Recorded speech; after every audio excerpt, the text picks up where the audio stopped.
I will fight to the end. Doesn't matter what the world be. Well, good afternoon and welcome to Cut to the Chase with Senator Chase, our weekly call-in town hall and radio show. I'm State Senator Amanda Chase, your weekly radio show host. I serve as your state senator in the 11th Senatorial District, which includes all of Amelia and Colonial Heights and most of Chesterfield. Many of the topics that we will address on the show are issues that constituents have brought to my attention. And if you have questions about today's topic, I invite you to call in. And the number is this. It's 804-454-1366. And we're going to do our best to answer your question on our show. We have a really full schedule today. It's going to be an exciting show. So if you're tuning in today, we have Congressman Brat is going to be coming on the show at about 4:15. We're going to talk about the town hall that you may have heard about in the news. We're also going to have Delegate Mark Levine. I have exciting news to you from the Transparency Caucus. We've got some great news to share with you there. I have Victoria Cobb, who's the president of the Family Foundation, who is also here in the studio today. And we're going to be talking about the direction of the Commonwealth's largest and oldest pro-family organization. We also have Yvonne Bunn, who is the president of HEAV, Home Educators Association of Virginia. And so we're going to have a good time today. So first of all, I want to talk to you a little bit. I've got Delegate Mark Levine on the phone. Are you there, Delegate Levine? I am here. It is so good. You know, Delegate Levine and I were talking earlier today, and he had heard about the town hall, and he called me. Now, I love Delegate Mark Levine. We get along so well. We are opposite on almost every single issue, but we love each other, right. Don't we, Mark? That's true. Absolutely. We are proof that the liberal progressive Democrats and conservative Republicans can actually like each other and even work together on a few things like we have with transparency, even though, like you said, you and I disagree on, pretty much everything. Hey, but we get stuff done despite that. We do. We do. I'm very. Have you told them what we've done yet? Not yet. I wanted to say it together because you and I are both co-chairs of the Transparency Caucus, and we sent a letter to the clerks of both the House and the Senate requesting the ability to record all committee meetings in the new building. And I just have to give it up to Delegate Levine because he's a much better writer than I am. He actually drafted the letter, and we worked on it together, but he does most of the writing, and we just approve it. So thank you for writing that letter. You did a great job. My pleasure. My pleasure. Thank you for really working hard on this. This dream of ours, really. I met Amanda Chase for the first time in my life, our second day in office. We were actually, Lieutenant Governor had a function and for freshmen, and I had met the freshman delegates, but I hadn't met the freshman senators. And we just got to talking about, frankly, some of the things that we saw was a problem.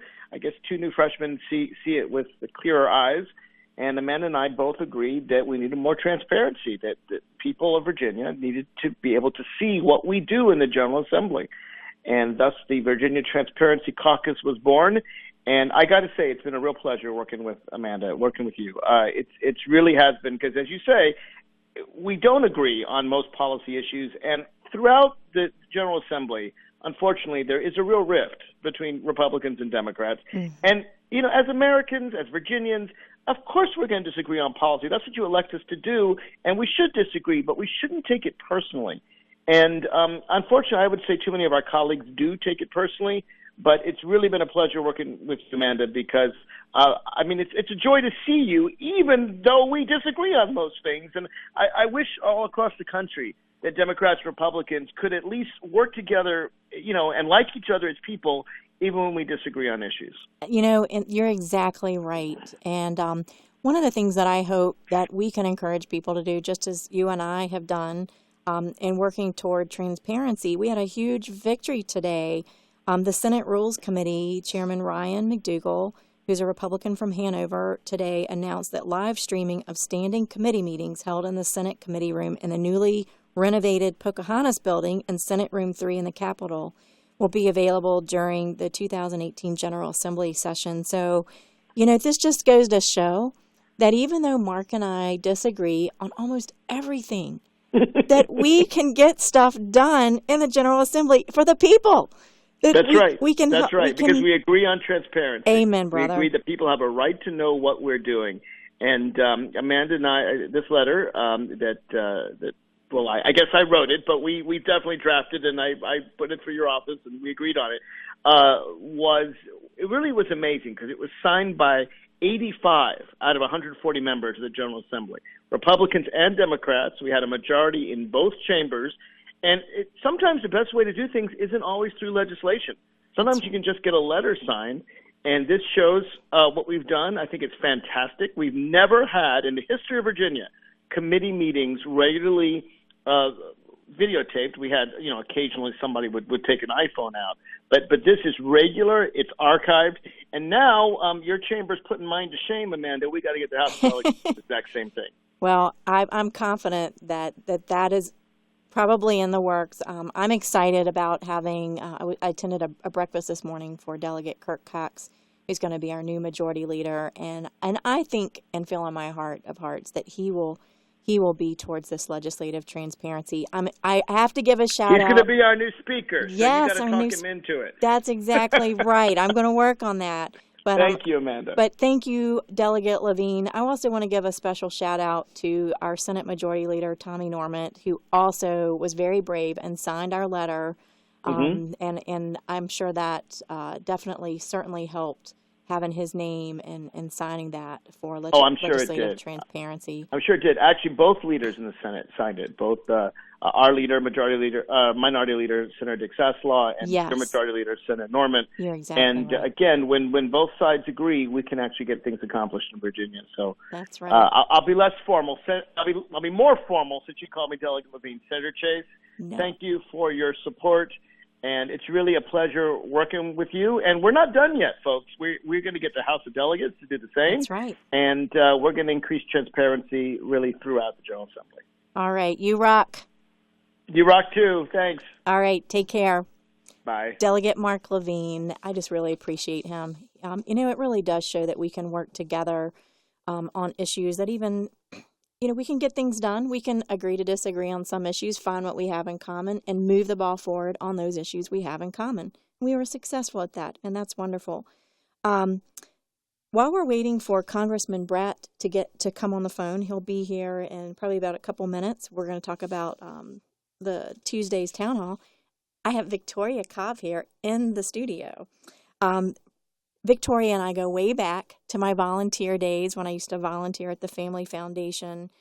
She's been the president of the Family Foundation since 2000, right? I've been there since 2000, been president since 2004. So yeah, amazing. There's so many good things that I can just say about her. I appreciate you because you are bold and you have such good character and integrity and courage and boldness. And in this day and time, we need that. We need people that are willing to be David in the David and Goliath and say, you know what, this is what's right, and this is what we need. This is what we need to do. So as president of the Family Foundation of Virginia, Victoria Cobb is responsible for the leadership and direction of the Commonwealth's largest and oldest pro-family organization. Now, in her role, she maintains the vision and the mission of the organization. She's the organization's spokesperson and is regularly in demand as a speaker and commentator on family issues in the media. She's received numerous awards: 2010 Alumni of the Year from the School of Leadership at her alma mater, the University of Richmond. 2011 Teen Alumni of the Year from Delaware County Christian School. She also received the prestigious Character Does Count Award from the Patriot Republican Women's Club, and the 2014 Paul Wyrick Faith Community Leader of the Year Award. Now, this is the one that I really love. In 2007, she was named one of Richmond's top 40 under 40 by Style Weekly newspaper. She has also served on numerous boards and commissions, including current service on the John Jay Institute Board of Governors. You have a bachelor's of degree from the University of Richmond. And actually, you majored in political science. What were you thinking? And leadership I don't studies. know. It started me down this long path. She has 4 wonderful children, and they reside here in Richmond. And I just appreciate and have so much respect for you. And I see Victoria as a friend and fellow colleague. She holds us accountable in the legislature. And we've got these scorecards that the Family Foundation does so that and I'm all about transparency. It's one thing to say that you're a conservative. It's another thing to vote conservatively. So, so excited to have you on the show today, Victoria. Well, thanks for having me. And we are excited about the scorecards. They are coming out as we speak. We're starting to let our legislators know their scores. It's kind of a process, but I'm pleased to be here with Senator Amanda Chase, who just earned a 100% from the Family Foundation. So we're off to a good start. That's wonderful. Well, stay tuned. Victoria and I are going to talk about a number of issues coming up. We'll be back in 4 minutes.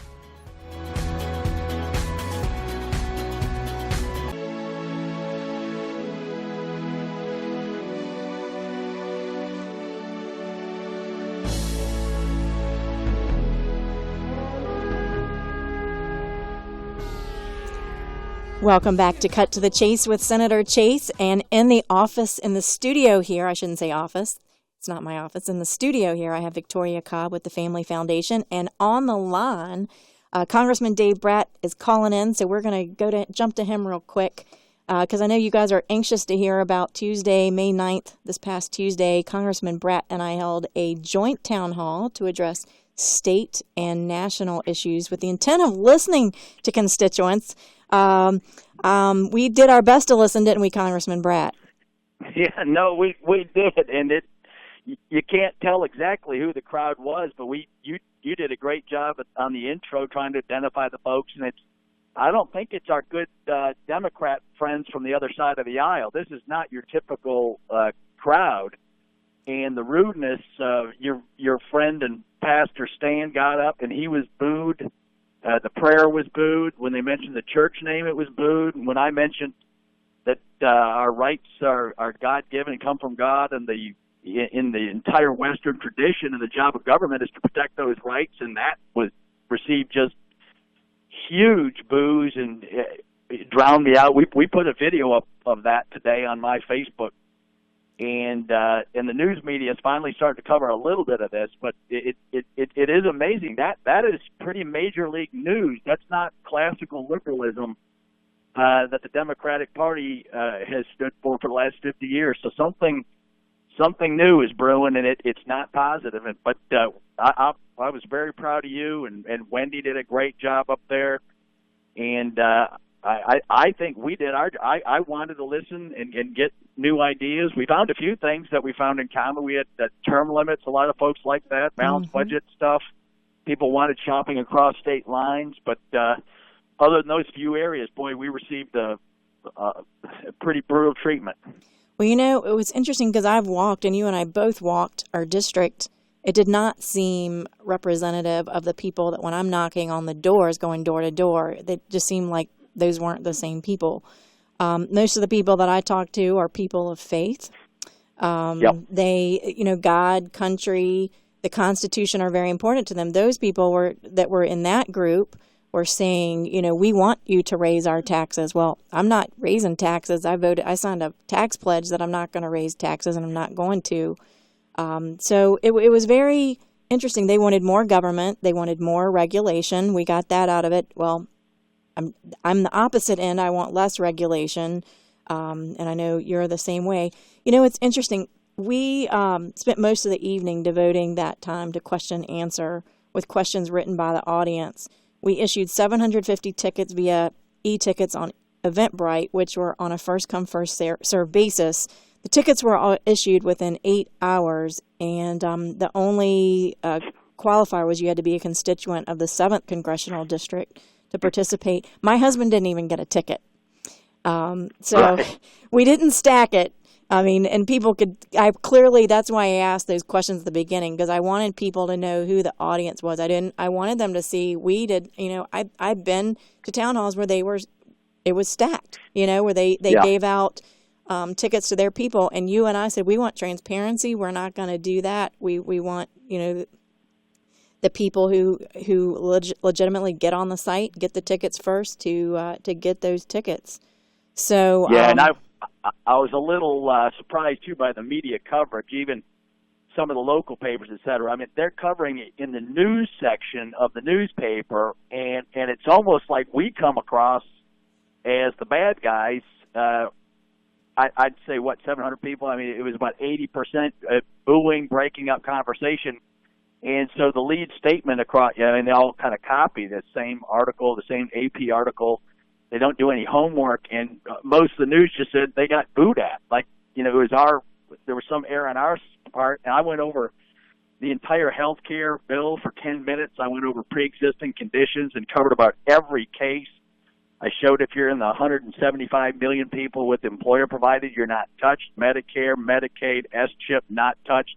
Went over the peculiar special cases, showed those people will be in good shape, and not a word printed in any of the major national media or local media after you go in detail. I even hung up a prop. I was hoping the news would copy it that says, in no way, shape, or form will anything in this act, right, the entire law, preclude pre-existing conditions.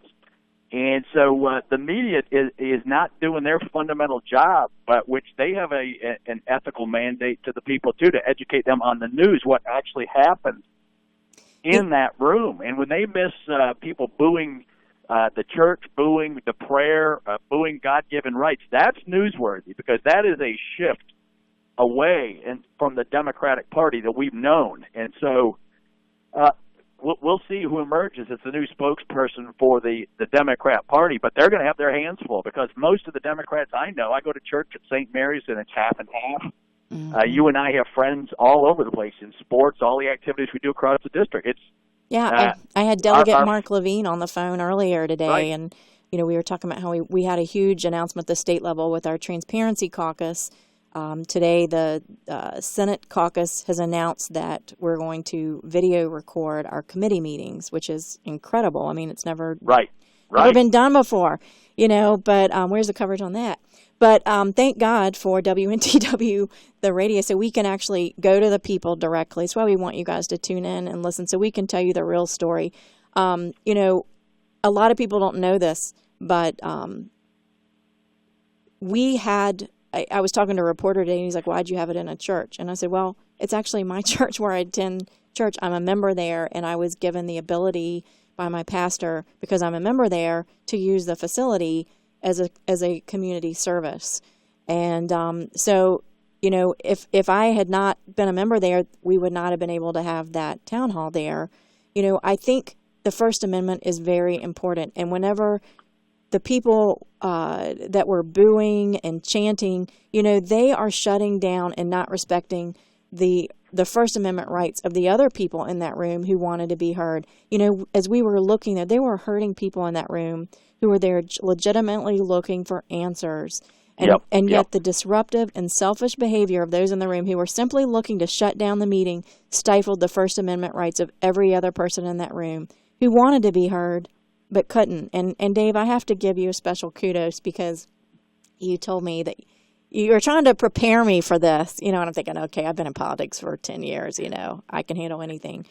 I've never seen anything like that in my life. And I just admire you so much that you continue to have these town halls despite that kind of response from, people basically hijacking a town hall and trying to use it for their selfish purposes, and instead of allowing the true people of Virginia in that district that, they just, it's like they hijacked the tickets, and they didn't want anybody to hear it. They just wanted to shut it down. Exactly right. And there wasn't an exchange of ideas. They weren't interested in exchanging ideas.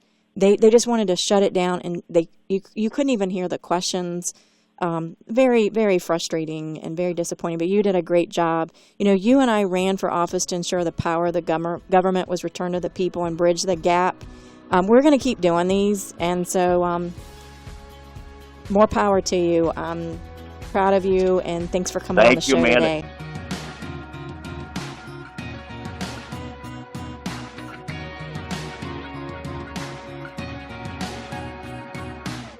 I will fight to the end. Doesn't matter what the The state senator Amanda Chase, and in the studio today, I have Victoria Cobb, president of the Family Foundation. Victoria, some of our listeners may not have heard about the Family Foundation. Tell us a little bit about your organization, the purpose, and what you all do. Sure. The Family Foundation's mission is to apply both faith and founding principles to culture and public policy. And we focus exclusively here in Virginia. So we're really looking at the Virginia General Assembly and working through right alongside with our legislators, the sometimes thousands of bills that get introduced in the legislature. And we really try to screen for 5 specific principles. And we take these bills and we look at them and we see, how does it affect life? We are focused on life, and we believe that it's sacred from conception until natural death. So that gets us involved in the abortion issue, end of life issues, which people pay a little less attention to but are equally important. The marriage issue, marriage between one man and one woman for a lifetime, and how do these policy proposals help our marriages get strengthened or remove unnecessary government regulation from our family life? Our third principle is parental authority. When do we sometimes see either the public school administrators or others stepping between the parent and the child? So we're looking at bills. School choice is another great example where we know that the parent has to have the ultimate authority over the life of their child, and that means directing their education. And in Virginia, a lot of times we have school choice for those who have financial means, but we don't have school choice in many cases in the hardest hit areas where folks can't afford to stay home and homeschool their child, or they can't put their child in the right private school. So we focus there. Our fourth principle is religious freedom, that this nation was founded on a Judeo-Christian heritage that means that people can express their faith in the public square, and that was how it was designed, not to be a public square devoid of anyone's beliefs. And then finally, the constitutional government side of things. How do we keep government in the box that the Constitution has prescribed for our government? And we know that when the government does what it's supposed to do, and the family does what it's supposed to do, and the church does what it's supposed to do, and business sector is in its box, those things work together beautifully, but not when the government steps into these other areas. And so we're focused on those bills and as they come up to the General Assembly, and then we look at the local level. A lot of folks don't realize we're very, very involved in local board of supervisors and school boards when they battle issues. One of the big issues going into all the school boards right now is how do we handle these transgender issues? And so we're very involved a lot in Northern Virginia right now with policies and procedures and bathroom kind of scenarios. But we get very involved in those local fights too. So you all handle a lot of the issues, quite honestly, that legislators, are afraid to tackle. So I'm very thankful that you're there because I think it's important that people understand the issues. And I know as a legislator that you all will come to me and educate me on different issues because we can't be experts at everything as much as we read and as much as we try. And to have someone that's specifically focused on a particular issue to know the facts, the talking points, those key issues, and to have that resource is invaluable. And all across Virginia, there are families and people every day that they're running their businesses, they're raising their families. They can't be down at the General Assembly to help tell you where their values are and how they really passionately want you to vote on these bills or what the details are. But that's our job. We just see ourselves as the advocacy arm of all these families across the Commonwealth and just to be able to help educate. We also, a lot of folks don't realize we're very involved in elections. We have a sister organization, the Family Foundation Action, and so we do get very involved in educating people and mobilizing them to make sure that folks that are conservative, that care about family values are registered and they're actually prepared. They know who these candidates are. We talked about the report card before. That's a product of the Family Foundation Action where we hold people accountable with scores, but that's also an electoral tool. People are going to go to the ballot box and they can see how their legislator, not what they say in their campaign rhetoric, but how did they actually vote? And then we do things like voter guides where sometimes people haven't been in office before, so we can't show them a scorecard, but we can give them a survey and we can say, where are you going to stand?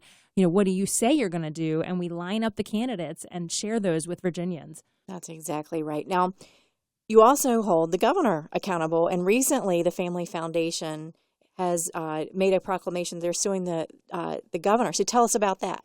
Yeah, unfortunately, this governor has been aggressive in his belief about the abortion industry and just his willingness to prop them up. He received nearly $2 million in campaign funds from them. And so what he has done is reshaped the Board of Health to overturn the abortion regulations that your General Assembly put into place and that the Board of Health created the regulations for. And unfortunately, in his ideologically driven zeal, he overplayed his hand and he went way outside the law.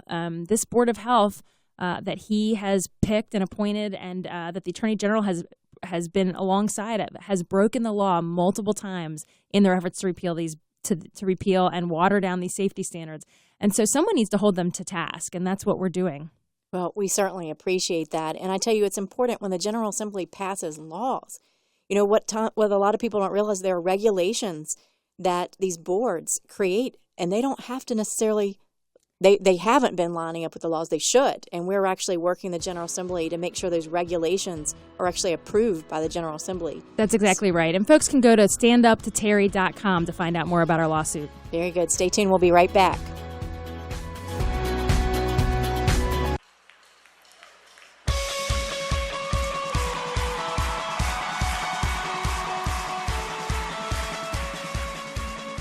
This is State Senator Amanda Chase with Victoria Cobb, president of the Family Foundation. And let's just go ahead and cut to the chase, if you will. Sure, that is the show. That is the show, that's right. Vaccines. A lot of parents in my district received a letter stating that it was a requirement for them to get a vaccination. And we'll talk about, I'm going to let you go into the details. I don't want to steal all your thunder. Go ahead and tell, what did that letter look like? What was in that letter, and what does it mean? Well, you know, Virginia has probably the most confusing policy on this particular vaccination in the country. This is the HPV vaccination. It was passed several years ago, and it was pushed way hard by the pharmacy industry. I mean, honestly, Big Pharma pushed it, and we rushed to pass it. Thankfully, we had a governor at the time that understood the risk to young girls, because this had not gone through the entire process that other vaccinations had gone through, and understood that in no other scenario do we have a mandatory vaccination for something which is non-communicable. So you can't get it in a classroom. This is related to sexual activity. That is how HPV, and so it is not something where sitting next to someone who is not vaccinated affects your child. And so thankfully we had a governor that basically said, I don't understand what the General Assembly did here, but what I'm going to do is put an amendment on it and say we're going to allow you to opt out for any reason whatsoever. So it's not really required is essentially what it is. And so, but the schools are still sending out letters that make parents believe that they have to get their child vaccinated with this HPV vaccine. And so it's very, very confusing. And so we've been really trying to put the word out to parents that you can opt your child out, that you need to do the research. You need to make a decision for your family and what is right for your child, and not let the state and the school administrators make it seem like this is necessary. And what is the name of this vaccination again? It's the Gardasil. They'll talk about it as it's a Gardasil product, but it's for the HPV. They'll call it the HPV vaccine or whatever. Different doctors could say different things, but we just want to make sure folks understand it is specific to a disease that is passed through sexual activity. It is a sexually transmitted situation, and so it's because that leads to cervical cancer. That's the concern, and that's why there was this rush if we could prevent cervical cancer, which is all, I understand everybody's heart there. Of course, we want that to be, we want to do everything we can, but we need to actually understand that this is not something communicable in a classroom, and really look at why do we require vaccines in the first place, and make sure parents are the ones armed with all the information, and parents are the ones making the right decision for their child, because there have been some negative consequences of this vaccine. It's not all positive. There have been some terrible side effects. And so people just really need to understand and make their best decision.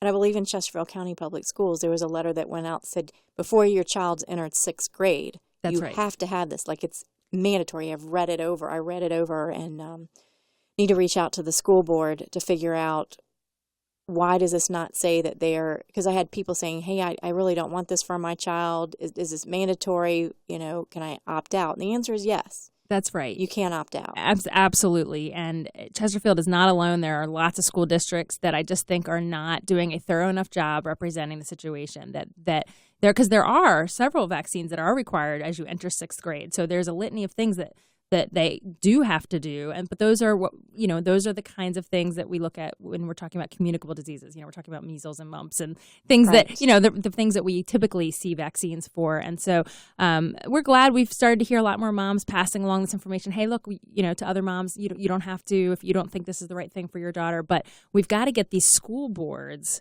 to really kind of clamp down on these administrations to accurately represent what a parent needs to do. And so the exemptions is just you don't even have to. You don't have to have any reason. You don't have to. It's. That's the funny thing. And people go, well, then why is it a law? Well, it's a law because that's the process of politics. Right. Instead of just simply not passing the bill, we have an amendment that basically makes the bill void and null. So it's hard to explain to people that aren't in politics because really this shouldn't even be on the books. If you're going to allow someone to opt out for any reason, you don't even have to write it down.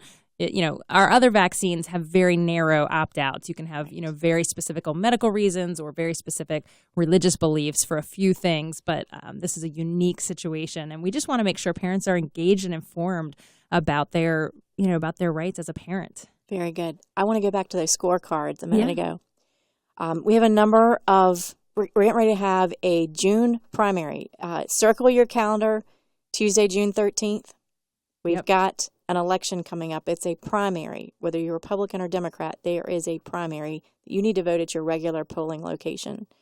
I want to focus on the lieutenant governor's race because all three of those people running have scorecards with the Family Foundation. Can you tell us what those scores are today? That's right. That? So it's a great situation where the public has three people who are in office currently who are running against each other because then you can actually line them up. You've seen how they vote on all of the same issues, which is exactly what we hope for, because that's better than a voter guide where you're asking them, how do you intend to vote?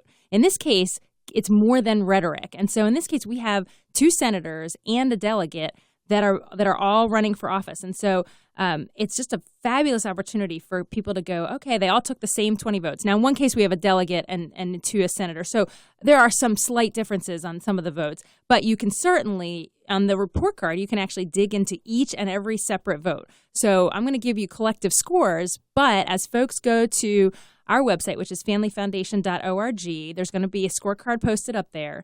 And they will be able to actually look and not only see the overall score, but they can actually go vote by vote for these guys. And so maybe some of our folks are more passionate about life or more passionate about taxes, or maybe, the marriage, gay rights issue is critical, and they can actually kind of pick these votes apart. But we're thrilled to be able to provide that information. So the first, you've got three candidates, the two senators. You've got Bryce Reeves, and you've got Senator Jill Vogel. And so Bryce Reeves received 100% on our scorecard, which means in all the cases of these 20 votes where there were opportunities to vote, what we would say either pro-family or not, he voted pro-family. So we're pleased with that score right alongside with Senator Chase over here. And Senator Vogel had an 81%. And then we also have a House of Delegates. I mentioned Glenn Davis. And Glenn Davis got, I'm pulling it up right now, Glenn Davis got a 94. So you've got 100, an 81, and a 94. And you can, like I said, you can dig into the exact votes as you're thinking about these candidates and kind of what matters to you most. Very good. Victoria Cobb, with the president of the Family Foundation. We're so glad to have you on the show today. Thank you, Victoria. Thanks for having me. Thank you so much. And we also have on the line Yvonne Bunn, who is the former president of the Home Educators Association of Virginia. And, I think so highly of this lady. I homeschooled for 9 years because I heard her speak at a homeschool meeting, and she's so professional and just so well put together. Just so impressed with her, and the fact that she is even coming on my show, I'm just so excited to have her today. And let me pull my notes here. Yvonne Bunn is HEAV's Director of Homeschool Support and Director of Government Affairs. She works with HEAV's legislative team to protect and improve Virginia's homeschool laws. She also works with a network of local support groups to provide an accurate, up-to-date information to homeschoolers. She's developed a homeschool success seminar series that she shared at many homeschool conferences throughout Virginia. and in a week-long series on the nationally syndicated homeschool Heartbeat. She coordinates HEAV's annual day at the Capitol and spearheaded HEAV's efforts in the General Assembly to pass the first homeschool license plate in the nation. In 1992, she received Homeschool Legal Defense Association's Outstanding Service Award. She has a degree in elementary education and taught high school prior to homeschooling for 18 years. Yvonne and her husband, George, have 5 children and 12 grandchildren. Yvonne, thanks and welcome to Cut to the Chase with Senator Chase. Well, thank you. It's wonderful to be here with you. You are one hard-working lady. Sometimes that's what it takes, isn't it? To really work hard. That's it really right. is. You know, as a parent, and I always say this on almost every single show, I am a Christian first, a conservative second, and a Republican, and in that order, just like, now Vice President Pence says. And whenever I was looking at educating my kids, it was important that they had a faith-based education. And, you know, they say separation of church and state. So if you're going to put your kids in public school, they are not going to get a Christian education. They're just not. It's not the law. Right. So That's right. As a parent, I had to make that choice. What am I going to do? And so, you know, my husband and I, after I listened to you speak, because I came to my first homeschool convention and heard you speak, and I'd had so many misconceptions about homeschooling and, you know, wasn't sure if it was something for our family. But after I listened to you, I'm like, here's a professional lady who has got her act together and knows her stuff. And I started homeschooling, and I did so for 9 years. So wow. I'm forever That's indebted to you. And my children are great kids. We've done it all. We homeschooled for 9 years. We've had our kids in private school for 3 years, and they've been in the public schools for 5 years. And I'm telling you that, you know, we need an education. I strongly support parental rights and the ability of parents to educate their kids at home.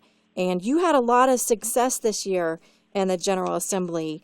Let's talk a little bit about the AP and the PSAT notification, HB 2355, which sailed through the General Assembly.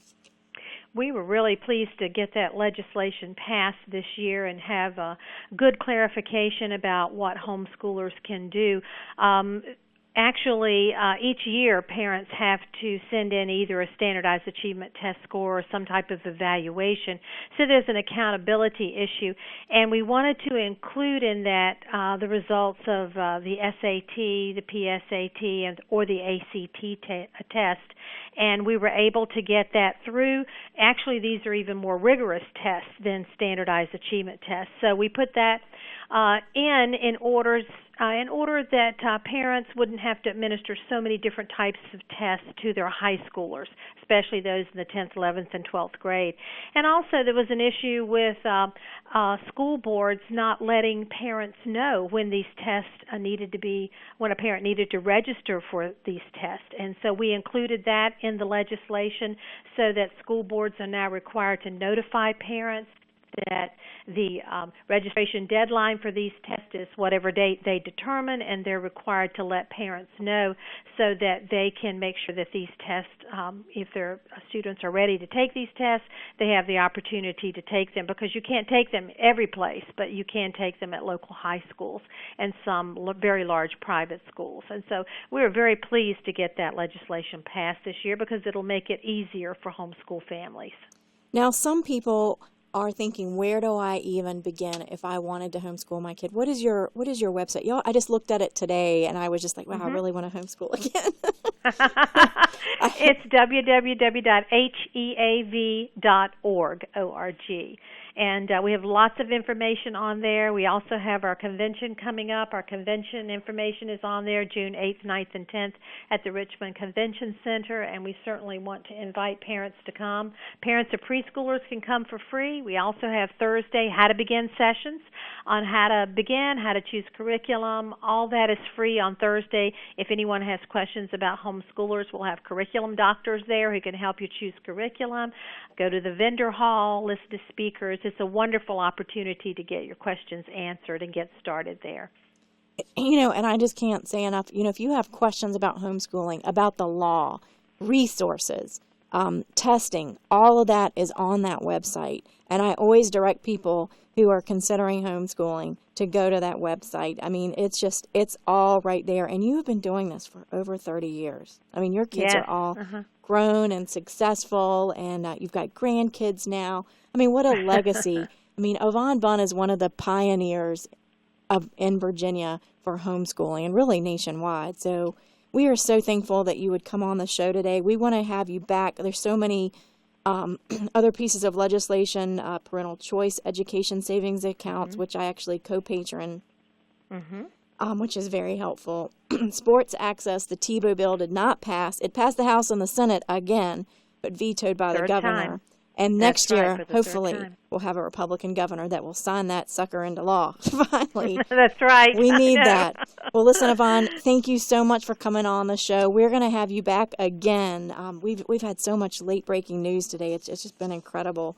But such an honor to have you. We appreciate you and all that you do. And God bless you and your family.